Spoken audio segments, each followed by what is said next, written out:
सांगोल्यात महायुतीच्या बैठकीत खासदार नाईक निंबाळकरांच्या सर्वात जास्त मताधिक्य देण्याचा आमदार शहाजीबापू पाटील यांनी केला निर्धार।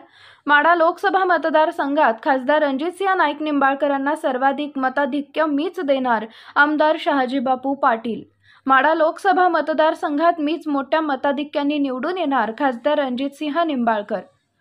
माढा लोकसभा मतदारसंघातील निवडणुकीतील भारतीय जनता पार्टी, शिवसेना, राष्ट्रवादी काँग्रेस पक्ष, राष्ट्रीय समाज पक्ष, रयत क्रांती संघटना, आरपीआय, आठवले गट या महायुतीचे अधिकृत उमेदवार खासदार रणजितसिंह नाईक निंबाळकर यांच्या प्रचारार्थ सांगोला विधानसभा मतदारसंघातील महायुतीमध्ये समाविष्ट घटक पक्षांचे पदाधिकारी व प्रमुख कार्यकर्त्यांची बैठक आज गुरुवार सांगोला इथे घेण्यात आली आहे।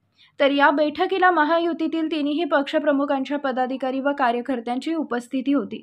माढा लोकसभेचे महायुतीचे उमेदवार खासदार रणजितसिंह नाईक निंबाळकर यांना पुन्हा विजयी करण्यासाठी व त्यांच्या प्रचारार्थ गुरुवार रोजी सकाळी सांगोल्यात मिरज रोडवरील हर्षदा लॉन्स या ठिकाणी महायुतीमध्ये समाविष्ट घटक पक्षांचे पदाधिकारी व प्रमुख कार्यकर्त्यांची बैठक घेण्यात आली।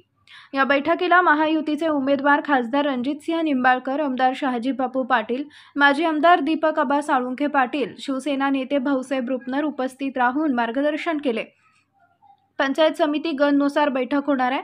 कोळा, जुनोनी, सोनंद, घेरडी, वाढेगाव, जवळा, उदनवाडी, नाझरे, कडलास, अजनाळे, वाकी, शिवणे, एकतपूर, महूद, चिकमहूद या पंचायत समिती गणातील महायुतीच्या पदाधिकारी व कार्यकर्त्यांची बैठक पार पडली आहे। भाजपचे जिल्हाध्यक्ष चेतनसिंह केदार सावंत, युवासेना संपर्क प्रमुख सागर पाटील, राष्ट्रवादी काँग्रेसचे शहर अध्यक्ष तानाजी काका पाटील, शिवसेना तालुका अध्यक्ष दादासाहेब लवटे, राष्ट्रवादी तालुका अध्यक्ष मधुकर बनसोडे, भाजप तालुका अध्यक्ष अतुल पवार, भाजपा तालुका अध्यक्ष दुर्योधन हिप्परकर, रासपचे जिल्हाध्यक्ष सोमा मोटे, रयत क्रांती संघटनेचे तालुका अध्यक्ष भारत चव्हाण, आरपीआयचे तालुका अध्यक्ष खंडू सातपुते यांच्यासह पदाधिकारी कार्यकर्ते मोठ्या संख्येने उपस्थित होते।